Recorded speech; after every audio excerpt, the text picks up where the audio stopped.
Alright, welcome back. Last time we finished off with our security filter in place, which caused our test resource unit test to start failing with 401 responses, meaning not authorized. So we'll come back and fix this in a minute. Offline, I started implementing other tests for some of the simpler things, right? Like we created this rapid API principle last time, so I started creating a test for it. And lo and behold, after running this test, I did get a failure here on the constructor.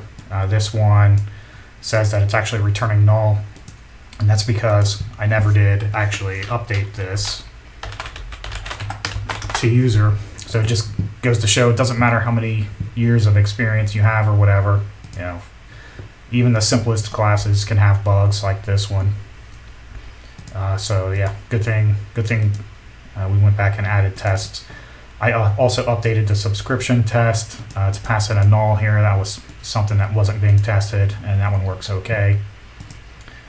And I also started adding tests for some of the filters that we added, our access log filter and course filter. I did leave these blank for now because I'm going to need to do a little bit of refactoring. I did implement the constructor for this rapid API security context class, but yeah, the filters I left empty. So let's go ahead and implement some of the filters first, and then we'll go back to our resource test. So for the access log filter, it's a little bit tricky to test, and that's why I left it out, because all it does currently is just log some information from our container request context. And so from a test, I can't really see whether it logged something or not currently. So what I want to do, I'm going to split this down so I can actually see both. I'm going to refactor this access log filter a little bit. And I'm going to create some constructors. And I'm going to create a consumer that takes our logging information and then does something with it. And by default, our log consumer will be logger info, which will make it look pretty much do exactly what we want here. However, I'll add another constructor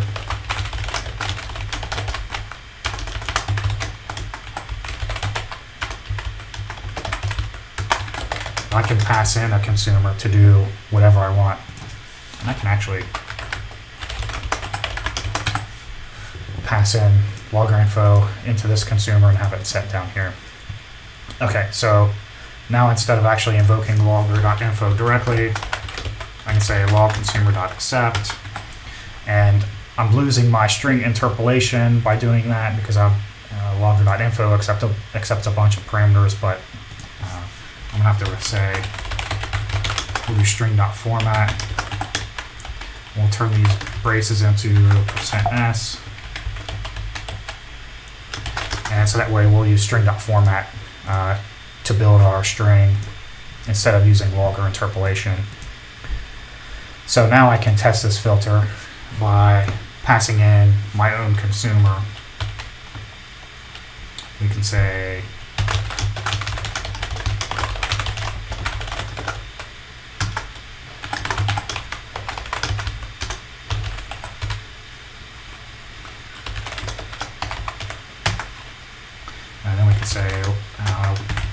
we can use loglist.add as our consumer. That way our log list will contain any new log messages that we passed in.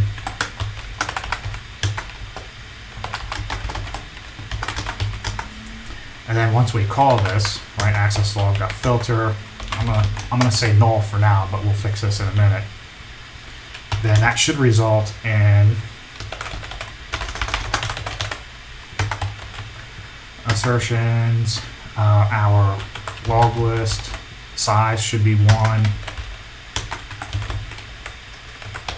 we should get back, a line that looks something like to do for our user, and then a method of get, for example, and then a path of test. Now, obviously, this information comes from the container request context that we pass in here. If I look at a container request context, that's actually an interface, and there's one implementation called container request. It's got a bunch of stuff in it. It has some constructors that take a bunch of things, and there's no builder or anything. And I don't really want to craft all of this information necessarily to create an instance of this class. So what I'm going to do is use a mock for this class, and basically what that allows me to do is act like I have a real implementation of this without actually having a real implementation, and then I can populate it with just the information that I need instead of trying to create a real instance. So there are multiple libraries for mocking within Java. I mostly use Mockito the most, and there's a few of them. Mockito all. I've actually not used this Mockito JUnit Jupyter. So let's try this. We actually already have in our top level POM, we already have JUnit Jupyter in here somewhere. There it is. So we've got JUnit Jupyter API in here. Let's copy this, and we're looking for, this actually is in org.mockito. So let's go ahead and just copy this.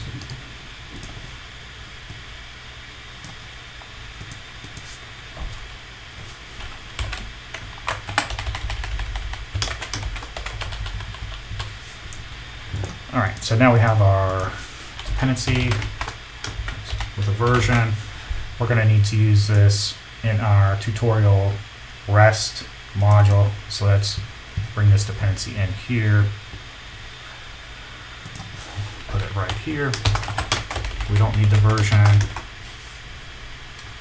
And let me do a Maven rebuild to pull in all our dependencies. Oh, I see this warning here. It's because I still have logger.size. I'll change that to get 0. Okay, so we should have pulled down our dependency. So now what we need is a new container request context. And we want to mock it.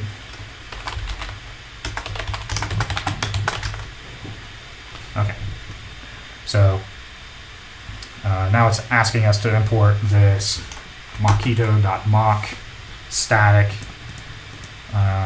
interface. I could just say mockito.mock. In fact, I'll go ahead and do that. So now we have a mocked version of this class that we can pass in here without actually creating a real one.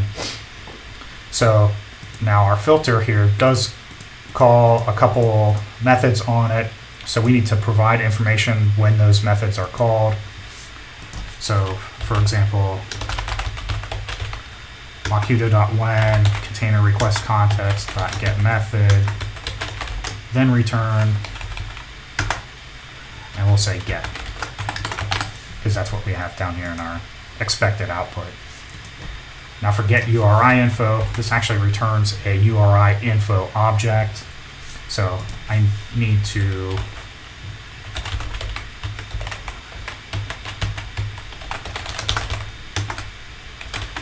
return an actual URI info object here. So I'll go ahead and create one of those using mocks.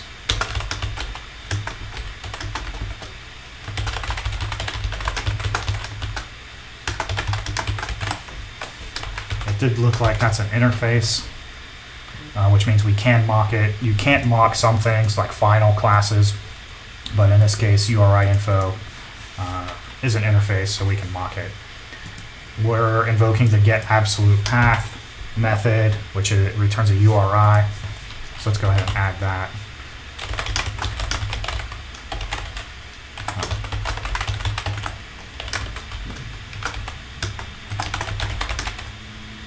We're going to return a new URI. Actually, I think there's a URI.create. And we pass in a string, so something like, and then we'll say test. So the absolute path in this URI is /test, so we should get that here. Now, this user information is currently hard-coded to to-do or todo.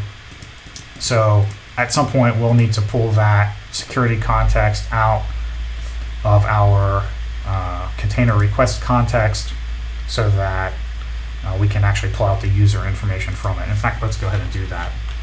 So we have container request context has a security context inside it so that we can pull out.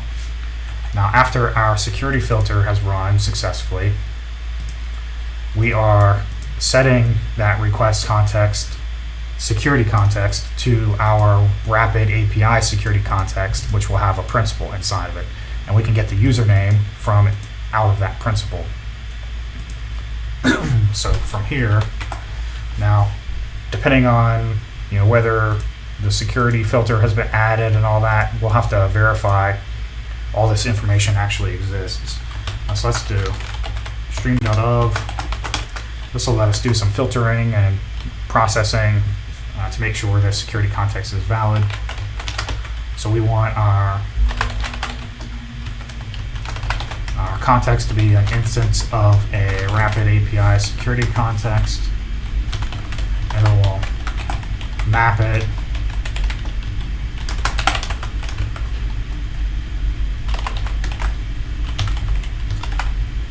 and then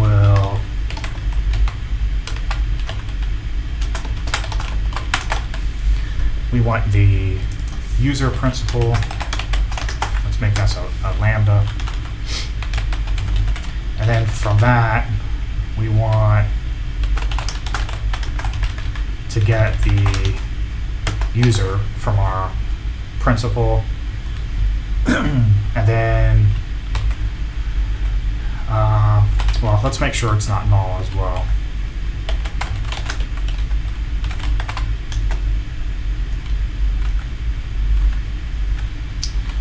Actually, I can do objects non-null. Now, this get user principal actually just returns a principal object, not a rapid API principal. So I need to make sure it's of the right class principal. And I can map it.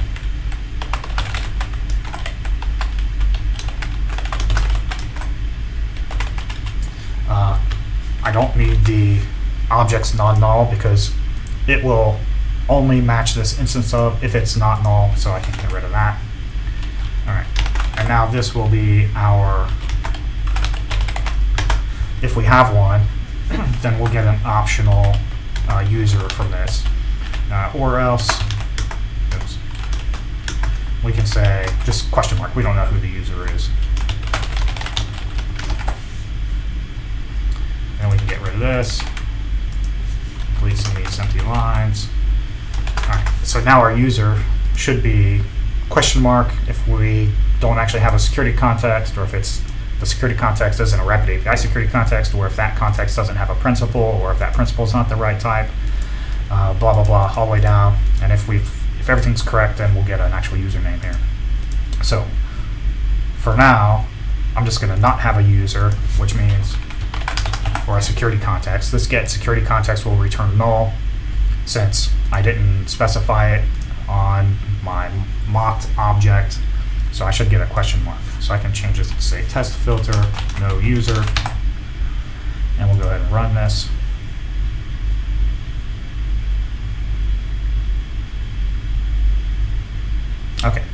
So it does what we expect here. And let's go ahead and copy this.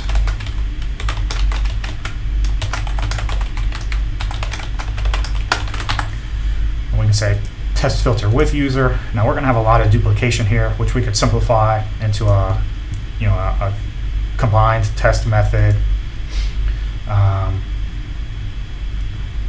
which we might do here in a second.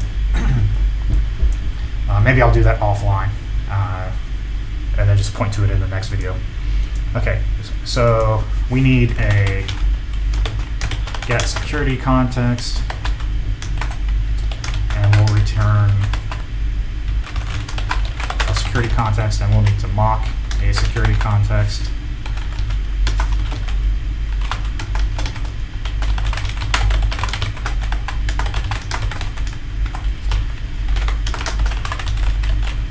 So when security context dot get user principal dot then return a principal, and then we can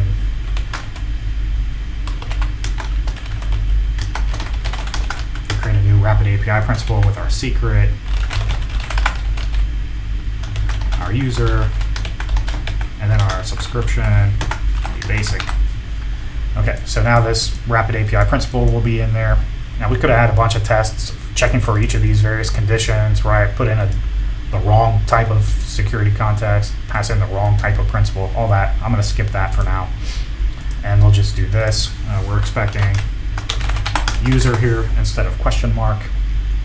So now I'll go ahead and run all these tests in this class.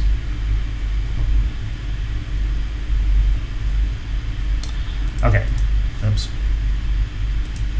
So this one is failing. I'm not getting user back. I'm still getting a question mark back, which means I did something incorrectly. So let's walk through this. So get security context. Actually, I can put some peaks in here.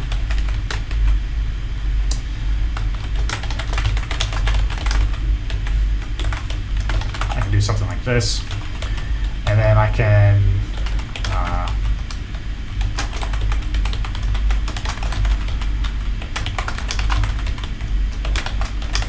see which one exactly is failing. I could do this in a debugger as well. Okay, so optional doesn't actually have a peak. And I'm not going to use map or something. Okay, so let's just run this one and see what kind of logging output we get. Okay, we didn't actually get any logging output. That's probably because logback test is okay. It does have info here. Let's close this. Let's look at it again. So we didn't even see an A here, which is kind of weird.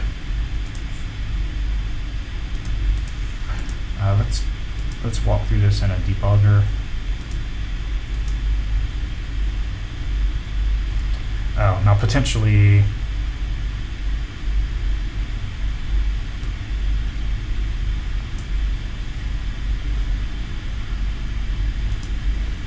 let me actually put some breakpoints inside here and just hit play. Okay, so it did make it inside here, and the reason we didn't see any logging is because it basically saves these lambdas up and doesn't actually invoke them unless you hit an end condition, which we didn't hit. So let me go ahead and add more loggers in here, or more breakpoints, so we can find out which one it's not actually returning on. All right, a little bit cumbersome, but all right, we hit our A, okay, and then we didn't hit B. So that's because our security context isn't an instance of Rapid API security context, which makes sense because we did the wrong thing here and just mocked one. We don't want to just mock one. We need to mock the right one, like this. Or we could actually just create a Rapid API, a real Rapid API security context with this principal inside. Let's just run this one with a mock at first. Okay, there we go. Now it's doing what we expect. So that was a little bit tricky to figure out, but it would have been obvious if I just thought about it instead of messing with this debugging stuff. But anyway, so we could do it like this since it's working, or we could actually create a real one, new Rapid API security context with the principal inside. Then we don't need that. No, this actually needs to be a Rapid API principal. So that effectively does the same thing and should still pass. Okay, there we go. All right, so now we've got our access log filter. Now that I've shown what this mocking looks like for creating a container request context, I'm going to go ahead and offline implement the CORS filter. This one will be very similar, except I'll also need to mock a container response context, and then use the headers to capture what these headers are added. I can do that offline. That's not that much different. I'll also do the security filter offline. The security filter is basically the same thing. We'll mock a container request context. We'll need to specify some headers on it with via the get headers method, and verify that it returns not authorized if any of these headers aren't specified, regardless of case, etc. So I'll do all that offline, and it'll be done for the next video. And then we'll actually resolve these 401 responses in our test resource test. All right, so that's it for now. I'll be back in a bit later.